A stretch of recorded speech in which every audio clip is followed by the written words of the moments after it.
आज मंच पर 3 के अलावा काम नहीं होता। भीड़ किसको कहते हैं? 3 को भीड़ कहते हैं। बात समझना, 3 होते ही भीड़ हो गई, 2 होते ही प्रेम हो गया। 3 का मतलब ही भीड़ है। 3 से भीड़ शुरू होती है। फिर 3 है कि 5 है कि 500 है कि 5000 है, 3 से भीड़ शुरू होती है, 2 से प्रेम शुरू होता है। यहां भी भीड़ नहीं है, यहां भी 2 हैं, एक वक्ता है, एक श्रोता है, बस। वक्ता और श्रोता के अलावा कुछ तीसरा होगा तो खेल खराब हो जाएगा, तो एक कथा नहीं बचेगी। प्रेमी भागता इसलिए 2 चाहता है कि कहीं वहां तीसरा ना हो। प्रेमी इसलिए भागता है भीड़ से दूर। 2 प्रेमी होंगे ना और एक जगह भीड़ लग रही होगी, वो अलग ही चलेंगे भीड़ से। जहां प्रेम है वहां भीड़ चाहिए ही नहीं, बल्कि वो प्रयत्न करेंगे कि भीड़ दूर हो जाए। मीरा ऐसे जिएगी कि लोग कहें मीरा भाई बावरी। वो कहते तू बावरी है, वो कहते बहुत बढ़िया, फिर छोड़ो मुझे। हमारे ब्रज की कहावत है, तुम रूठे हम छूटे, तुम रूठे हम छूटे, बढ़िया है, छोड़ो।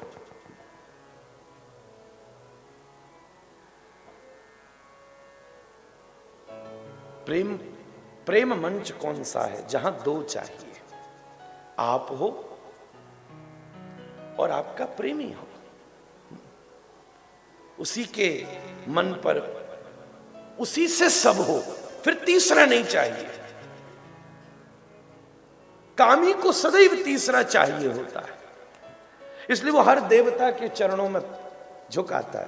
भाई हम प्रेम तो ठाकुर जी से करते हैं, पर हाँ 2 महीने बम बम बम बम बम बम भोले,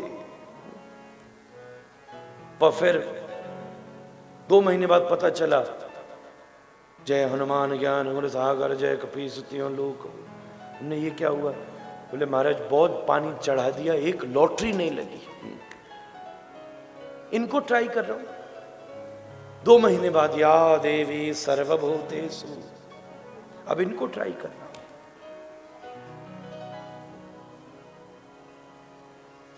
एक कोई पकड़ लेने में सब है, आप हो और वो हो, ये प्रेम का मंच है। उसी के दर पर लौ लगी।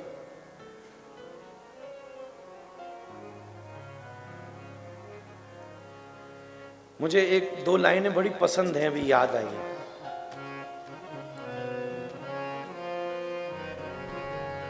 ये सब तुम्हारा कर्म है दाता, ये सब तुम्हारा कर्म है दाता, ये सब तुम्हारा कर्म है दाता, ये सब तुम्हारा कर्म है दाता।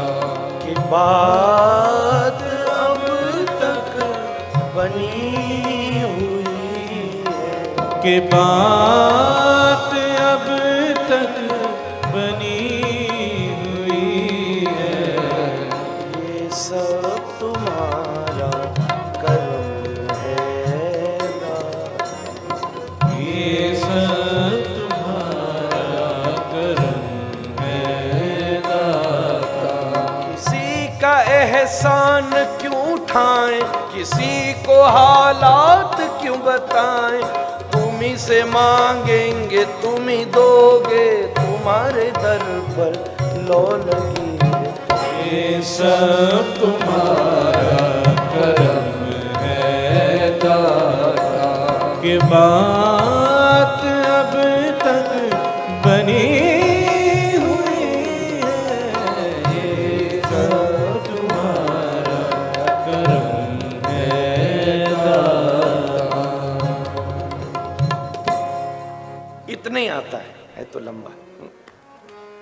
पर यह बात मन में टिकी थी, रुकी थी। किसी का एहसान क्यों उठाएं, किसी को हालात क्यों बताएं, तुम ही से मांगेंगे तुम ही दोगे, तुम्हारे दर पर लौ लगी, ये सब तुम्हारा करम है दाता। ये बात अब तक बनी हुई है। सच बताओ, ये जो बात बनी है ये उसकी कृपा से बनी है। अपने पूरे जीवन को टटोल कर देख लेना, क्या सच में हमने अपने पूरे जीवन में कोई ऐसा काम किया है मुझ समेत कि मैं इस गादी पर बैठ सकूं व्यास बनकर, और आप उस गादी पर बैठ सको श्रोता बनकर। ये सब तुम्हारा कर्म है दाता, कि बात अब तक बनी। ये बात उसी ने बनाई है, ये प्रेम का मंच है। और तीसरा, मैंने कहा तीसरा मंच साधना का मंच है, जहां व्यक्ति अकेला होता है। साधना के मंच पर व्यक्ति अकेला है। भीड़ होते ही, दो होते ही साधना खत्म। साधना में एक ही चाहिए, इसलिए कहते एकांत, जहां एक ही है। अब एको हम बहुश्याम, एक से बात शुरू होती है। साधना अकेले ही होती है, वहां दो नहीं बैठ सकते, वहां दो नहीं हो सकते। दो होते हुए भी जो अकेला है, जो मेले में भी अकेला है। एक व्यक्ति है जो अकेले में भी मेले में है। कई बार तुम बगीचों में देखते हो, मैंने ही देखा, एक दो बार मैं इसी जगह रुका था अमृतसर में, सामने बगीचा था, सामने एक कुर्सी पर एक व्यक्ति बैठता था, दोनों तरफ के डायलॉग खुद ही बोलता था। पहले इधर वाली कुर्सी पे बैठ के बोलता, फिर सामने वाली कुर्सी पर बैठ के बोलता। तो कुछ व्यस्त था। वो अकेले में भी मेले में है, पर एक व्यक्ति है जो मेले में भी अकेले में है। ये कथा तभी सुनी जा सकती है।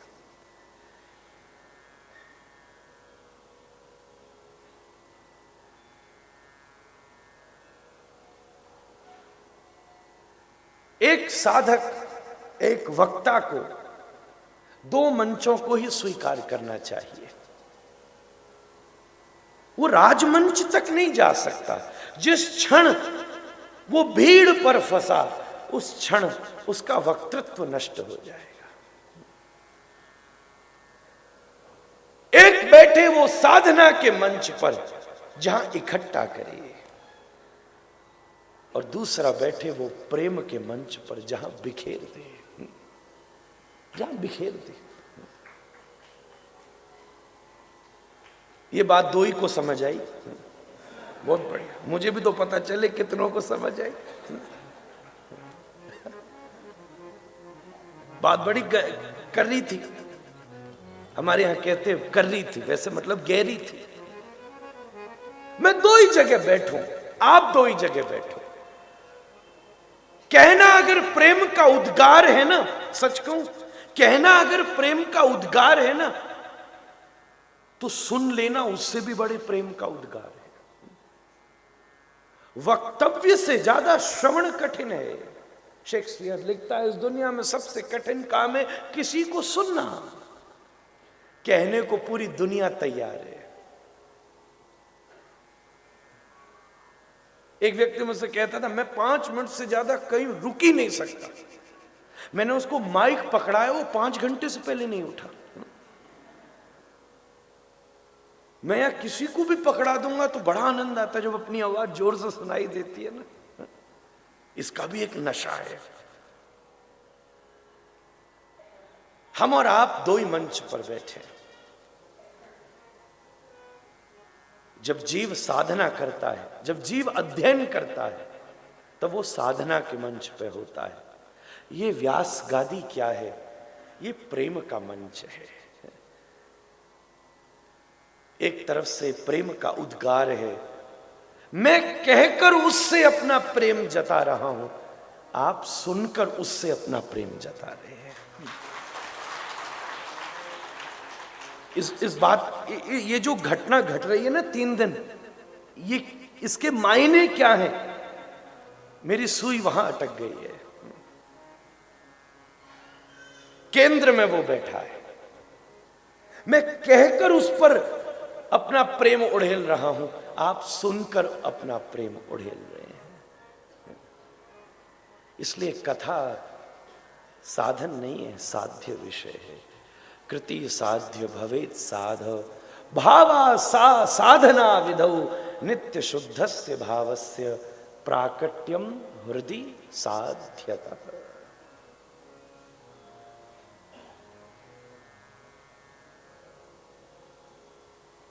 कथा भी, कथा क्या है? हम लोग एक बहुत भूल कर बैठे जब हमने इन 2 शब्दों को इकट्ठा कर दिया, कथा कहानी। कथा और कहानी में बहुत बड़ा अंतर होता है। जो हो चुका है उसको कहना कहानी है, पर जो हो सकता है उसको कहना कथा है।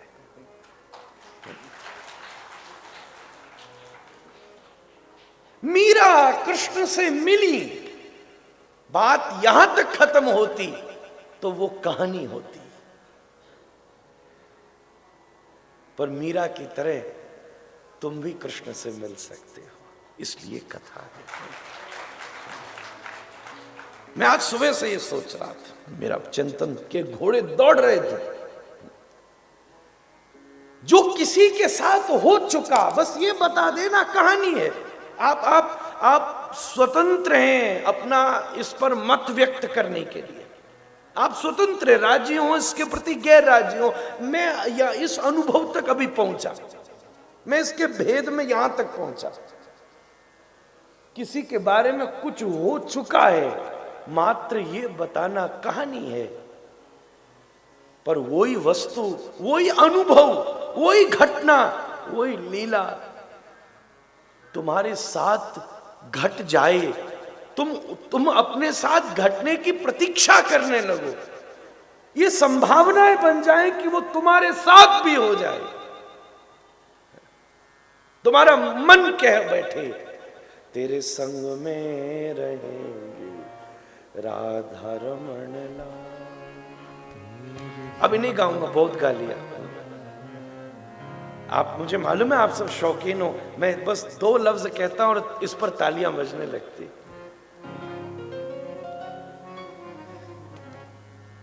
वो कथा है जो सूरदास के साथ हुआ, बस उतना ही कहना होता तो कहानी होती, पर वो तुम्हारे साथ हो सकता है।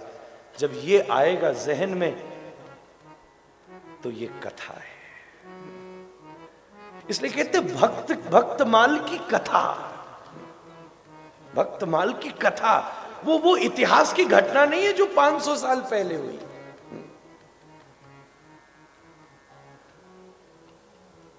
श्री गोपाल भट्ट गोस्वामी जी महाराज ने शालिग्राम से राधा रमण को प्रकट किया। ये कहानी नहीं है, ये घटना नहीं है, ये इतिहास नहीं है, ये कथा है। कहानी और कथा में यही फर्क होता है। कहानी सुनाने वाले हजारों हैं, अंग्रेजी के पास शब्द नहीं है। हम एक बार विदेश में थे तो हमसे पूछा किसी ने, वो आप क्या करते हो? हमने कथा सुनाते, तो उसने कहा इसको इंग्लिश में कैसे लिखें? Story teller? न।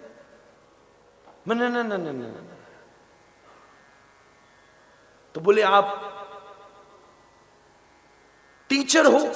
मैंने कहा ना, वो भी नहीं हूं, कोई क्वालिफिकेशन नहीं है टीचर वाली। किसी ने कहा फिर आप प्रीचर हो? अब ये भी नहीं कहा जा सकता था कि प्रीचर हो, फिर क्या हो? मैंने कहा गुरु उसे नहीं कहते जो टीचर होता है, गुरु उसे भी नहीं कहते जो प्रीचर होता है, गुरु उसे कहते जो अप्रोचर होता है। जो भगवान से तुम्हारी अप्रोच बिठा दे, अप्रोच बिठा दे। गोस्वामी जी लिखते, कबहू को अम्ब अवसर पाए, मेरी भी सुधि द्याई भी कुछ करुण कथा चलाई। विनय पत्रिका में, हे अम्ब, अगर आपको सियाराम के सामने अवसर लग जाए तो एक काम करना, चुपचाप हल्के से मेरी बात छेड़ लेना, मेरी हल्की करुण कथा नेक्स्ट ही चला लेना। करुण कथा चलाई। दीन सब अंगहीन, क्षीण मलिन अघि अघाय। भगवान के सामने सबसे बड़ी न्योछावर क्या है, सबसे बड़ी भेंट क्या है, सबसे बड़ा दान क्या है, सबसे बड़ी देने वाली चीज क्या है? मेरी अपनी समझ ये कहती है, वो है तुम्हारी असलियत।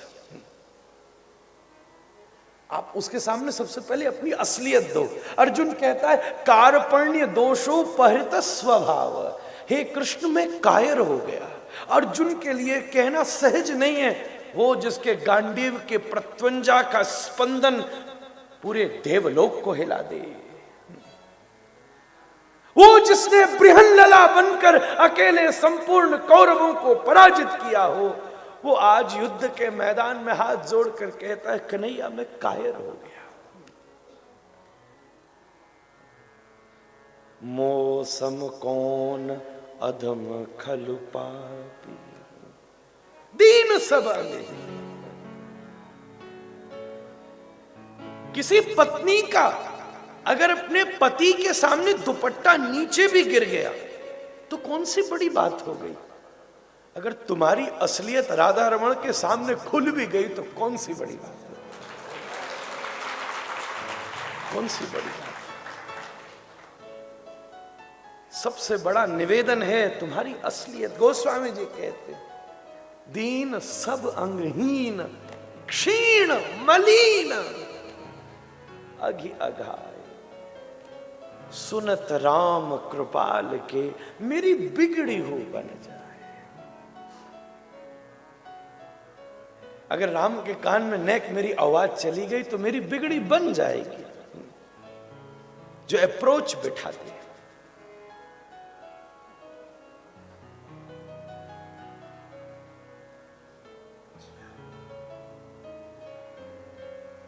राधा रमण जी की घटना है, एक किसी दूसरे गोस्वामी परिवार की। उनका एक शिष्य था उधर बनारस की तरफ का। उसने गोस्वामी जी की बड़ी सेवा करी, आर्थिक रूप से भी, हर रूप से। उन्होंने कहा, घर बना, महाराज बना, जो आपको वैसे बनाओ, बेपरवाह किया, बिना कोई हिसाब मांगे किया। ठीक, मैं बनाता हूं। उस पर उन्होंने कहा, ये ला के सोफा लगा, वो लगाया। फिर उसने कहा, भाई मेरे को गैया चाहिए, मैं लेके आता हूं।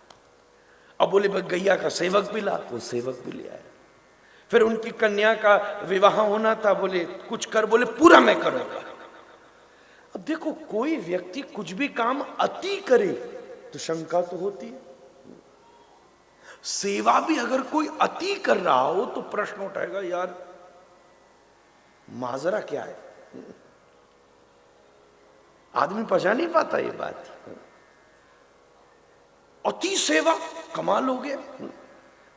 किसी ने कहा, भाई पैर दबाई जा रहा है, दबाते दबाते सुबह हो गई। भाई माजरा क्या है? कहीं एक दिन गर्दन तो नहीं दबा देगा? इसलिए शास्त्र ने कहा, अति सर्वत्र वर्जयित। अति हर समय वर्जित होता है। भाई कोई भी चीज की अति अच्छी नहीं है। गोस्वामी जी का भी दिमाग खड़का, भाई ये क्या बात हुई? मैं जो कह रहा हूं करे ही जा रहा है, बस भाई क्या बात है? ये तो ऐसा हुआ कि कोई शिव को रावण जैसा शिष्य मिल गया हो। एक ही बहुत है, एको चंद्र स्तमोहंति। भीड़ की क्या जरूरत है? एक चंद्र ही रात के अंधेरे को समाप्त कर देता है।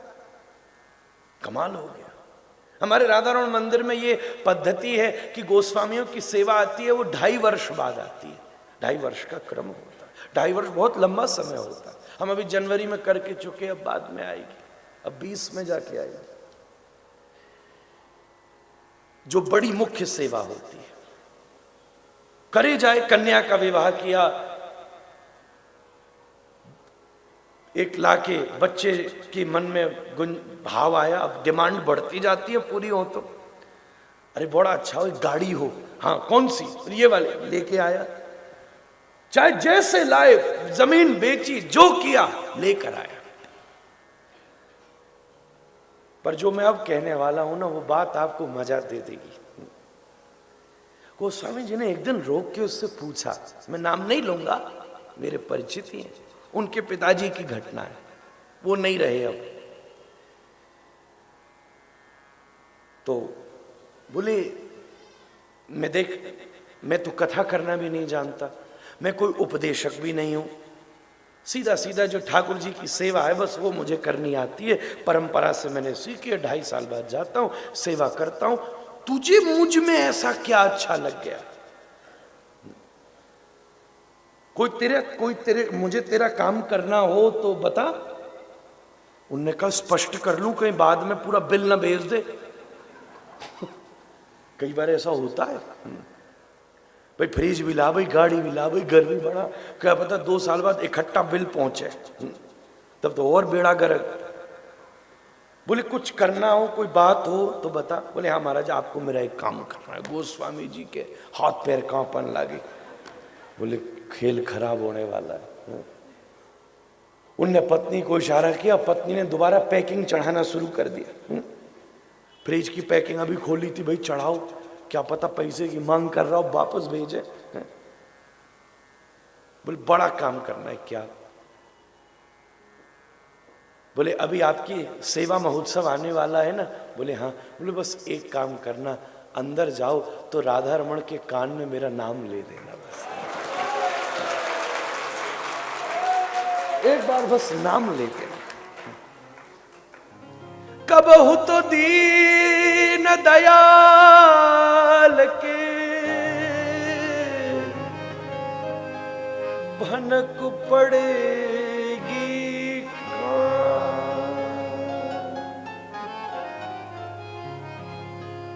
कभी तो दीन दयाल के कान में बात। बोले प्रभु जो आपको और को मैं सब नीलाम करने को तैयार। ये सब क्या है? ये आनी जानी है,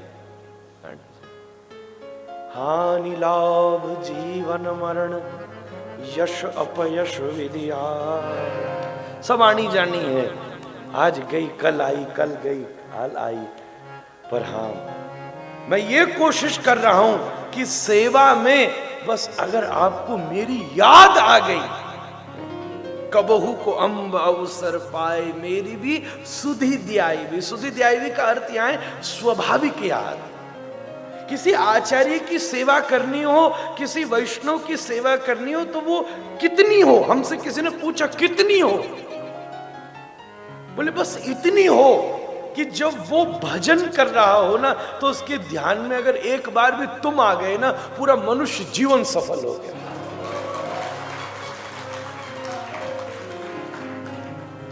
एक बार भी उसकी साधना में तुम याद आ गए, जब वो बिल्कुल अकेले में। ये सेवा की चरम सीमा है, ये सेवा की ऊंचाई है, ऊंचाई।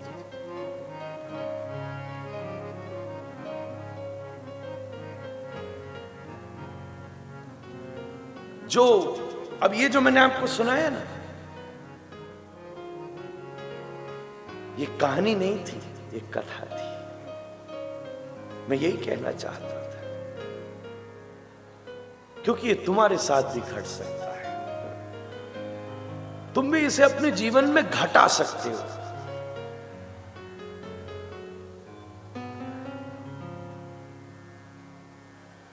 वो एक लाइनें है ना बड़ी प्रसिद्ध, कौन कहता है भगवान खाते नहीं, कौन कहता है भगवान खाते नहीं, माँ जशोदा के जैसे खिलाते, माँ जशोदा के जैसे खिलाते, कौन कहता है भगवान नाचते नहीं, कौन कहता है भगवान नाचते नहीं।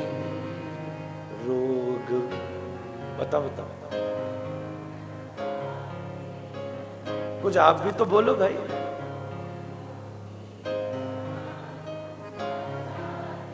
नचाने वालों की लिस्ट इतनी लंबी है, जो मर्जी बोलो। लोग मीरा के जैसे नचाते नहीं, लोग गोपियों जैसे नचाते, जानाबाई जैसे नचाते, शकुबाई जैसे नचाते।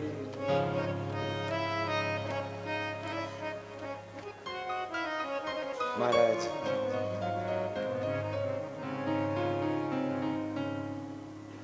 लोग नामदेव जैसे नचाते, ये सब ने नचाए भगवान। एक दो नहीं है, लिस्ट बड़ी लंबी है। मुझे नामदेव एक कथा से याद आई। वैसे तो मैं कहता हूं, मैं सब आपको ये कृष्ण कथा ही सुना रहा हूं। देखो ध्यान रखिए, कृष्ण की कथा ही आ रही है। अब राधा रमण जी कान में नाम जाना कृष्ण कथा नहीं है। नामदेव जी संकीर्तन कर रहे, संकीर्तन। मुझे एकदम मेरे हृदय को उस कथा ने खटखटाया, तो मैं उसका स्वागत करता हूं। नामदेव जी संकीर्तन कर रहे, महाराष्ट्र के भक्त हैं और खूब विट्ठलनाथ जी के परम उपासक हैं।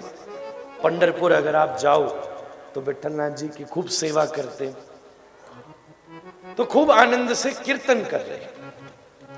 उनका एक बड़ा धनवान शिष्य था, एक सेठ, उसने सबको बुला लिया, एक ऐसा आयोजन रखा, सब संगीतज्ञ भी आके बैठे, सब आंख बंद करके। नामदेव जी ने भीड़ को नहीं देखा।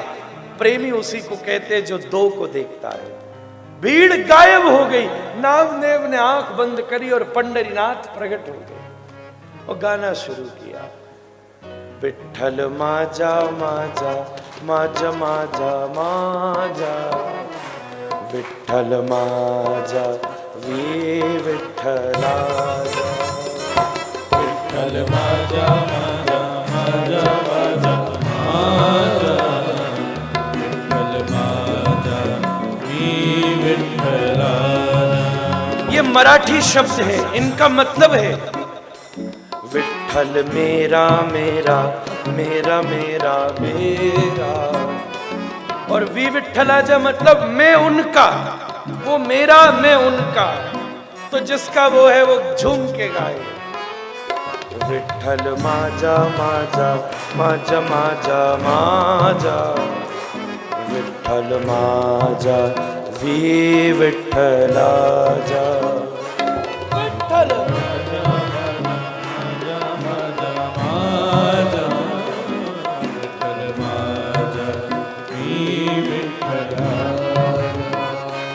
विठ्ठल माजा माजा माजा माजा माजा, विठ्ठल माजा वी विठ्ठलाजा, विठ्ठल माजा माजा माजा माजा माजा, विठ्ठल माजा वी विठ्ठलाजा,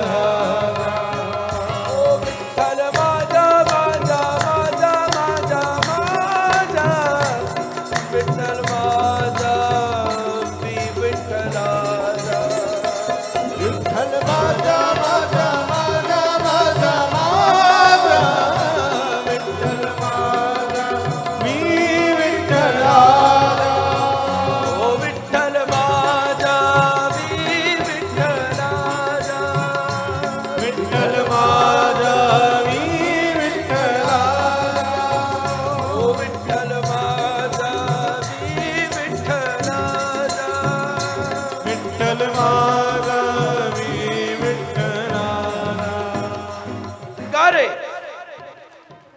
मराठी भजन मैंने तो आपको बता दिया, जिसको न बताया जाए तो वो क्या समझे। लोगों ने समझा ये बाबा जी ने क्या गा रहा है, विठ्ठल ओ विठ्ठल माजा माजा माजा।